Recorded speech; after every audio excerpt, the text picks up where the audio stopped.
এই সুন্দর প্রাণীগুলো কোথায় দেখা যাচ্ছে জানেন? চিড়িয়াখানার মধ্যে। এরা ৩ জন খুব সুন্দরভাবে ঘুমাচ্ছে। মাঝেরটা তো মনে হচ্ছে খুবই সুখবিলাসী।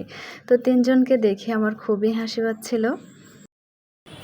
আসসালামু আলাইকুম গাইস, আজকে আমি এসেছি রাজশাহী চিড়িয়াখানায়। তো এই চিড়িয়াখানায় পশু পাখি রাখার জন্য অনেক জায়গা তৈরি করা হয়েছে, কিন্তু খুব বেশি পশু পাখি নাই।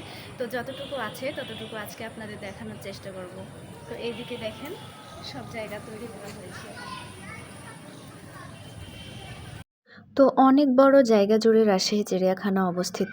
একদিকে পশু পাখি রাখার জায়গা, আর অপরদিকে বিভিন্ন ধরনের সৌন্দর্য দিয়ে তৈরি করা হয়েছে। এক কথায় অসাধারণ।